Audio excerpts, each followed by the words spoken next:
Trading तो करनी है, लेकिन पूरा दिन स्क्रीन के सामने बैठने का टाइम किसके पास है? अगर ये सवाल मन में आता है तो यकीन मानिए ये सिर्फ आपकी कहानी नहीं है। आज हम एक ऐसी ही ट्रेडिंग स्टाइल को समझने वाले हैं जो बिजी लाइफ में एकदम फिट बैठ सकती है।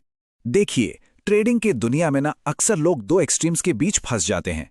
एक तरफ है डे ट्रेडिंग, जहां लिटरली कंप्यूटर से चिपक कर बैठना पड़ता है, और दूसरी तरफ है लॉन्ग टर्म इन्वेस्टिंग, जिसमें सालों का सब्र चाहिए। लेकिन सोचिए, क्या इन दोनों के बीच में कोई रास्ता हो सकता है? जी हां, बिल्कुल है। और यहीं एंट्री होती है स्विंग ट्रेडिंग की। इसको ऐसे समझिए, डे ट्रेडिंग एक 100 मीटर की स्प्रिंट है, एकदम तेज, फौरन खत्म। वहीं स्विंग ट्रेडिंग एक मिडिल डिस्टेंस रेस की तरह है। यहां आप कुछ दिनों या हफ्तों तक अपनी पोजीशन होल्ड करते हैं। इससे मार्केट के साथ सांस लेने का, सोचने समझने का मौका मिलता है। मतलब दोनों एक्सट्रीम के बीच का वो परफेक्ट स्वीट स्पॉट। तो फिर आखिर ये स्विंग ट्रेडिंग है क्या? इसका सीधा सा मकसद है मार्केट के छोटे से मीडियम टर्म के उतार चढ़ाव, जिन्हें हम स्विंग्स कहते हैं, उन्हें पकड़ना। मतलब ना तो डे ट्रेडिंग जितनी भागदौड़ और ना ही लॉन्ग टर्म इन्वेस्टिंग जितना लंबा इंतजार। ये है एक बिल्कुल सही बैलेंस। तो चलिए सबसे पहले स्विंग ट्रेडिंग के स्वीट स्पॉट को और करीब से समझते हैं। ठीक है, अब बात करते हैं एक ट्रेडर के टूल किट की।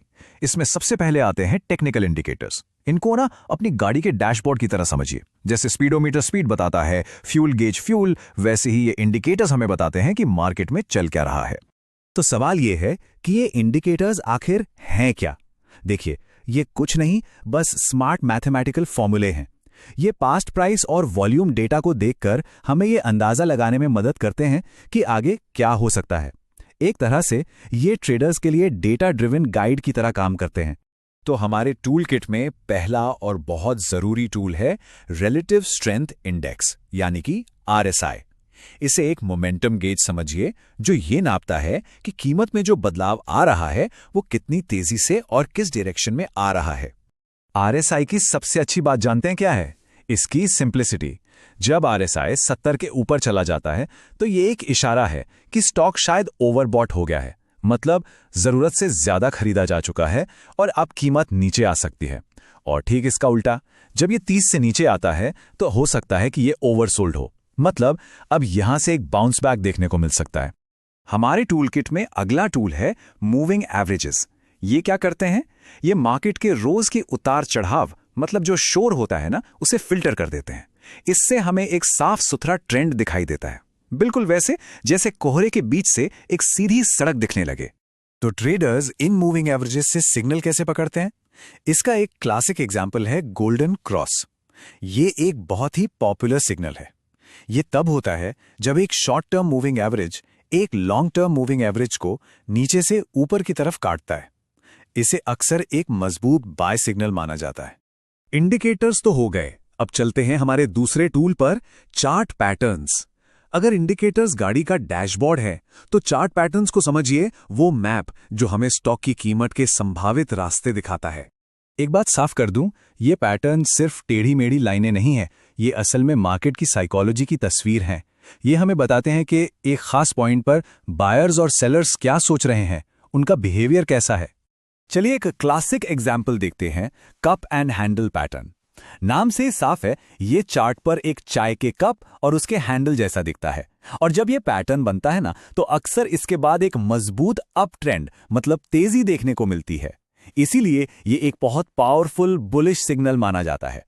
अच्छा, लगभग हर चार्ट पैटर्न की नींव में दो कॉन्सेप्ट्स होते हैं, सपोर्ट और रेजिस्टेंस। इसे बहुत सिंपल तरीके से समझिए। सपोर्ट वो फर्श है जो कीमत को और नीचे गिरने से रोकता है, और रेजिस्टेंस वो छत है जो कीमत को और ऊपर जाने से रोकती है। चलिए, हमने इंडिकेटर समझ लिए, पैटर्न्स देख लिए, लेकिन अब हम बात करेंगे उस टूल की जो इन सबसे ज्यादा जरूरी है, और वो है रिस्क मैनेजमेंट। ये ट्रेडर की रूल बुक है जो कैपिटल को बचाने के लिए बनी है। तो क्या है रिस्क मैनेजमेंट का गोल्डन रूल? बहुत सिंपल है। किसी भी एक ट्रेड पर अपनी टोटल ट्रेडिंग कैपिटल का 1 से 2% से ज्यादा का रिस्क कभी नहीं लेना चाहिए। ये नियम बड़े नुकसान से बचाता है और ये पक्का करता है कि ट्रेडर मार्केट में लंबे समय तक टिका रहे। और यहीं पर आता है आपका सबसे अच्छा दोस्त, स्टॉप लॉस ऑर्डर। ये एक ऑटोमेटिक सेल ऑर्डर है जो तब एक्टिवेट होता है जब ट्रेड आपके खिलाफ जाने लगता है और आपके लॉस को लिमिट कर देता है। ये ट्रेड के लिए सीट बेल्ट की तरह है और इसे लगाना कंपल्सरी है, ऑप्शनल नहीं। तो हर ट्रेड एक प्लान के साथ शुरू होना चाहिए और इस प्लान में 3 सिंपल स्टेप्स होते हैं।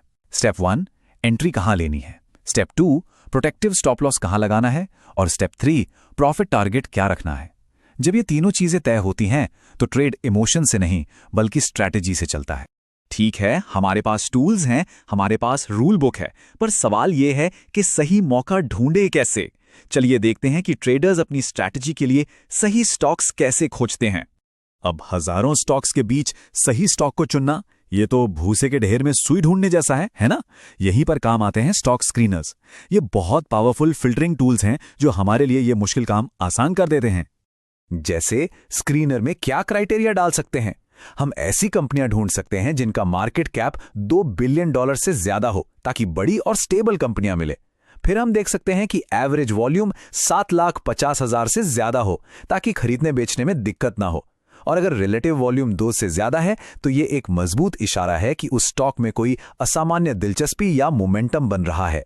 तो कुल मिलाकर स्विंग ट्रेडिंग पावर, फ्लेक्सिबिलिटी और स्ट्रैटेजी का एक बेहतरीन कॉम्बिनेशन है। मार्केट तो हमेशा स्विंग्स मतलब उतार चढ़ाव से भरा रहता है। असली सवाल तो यह है कि क्या हम सही टूल्स और सही माइंडसेट के साथ उन स्विंग्स को पकड़ने के लिए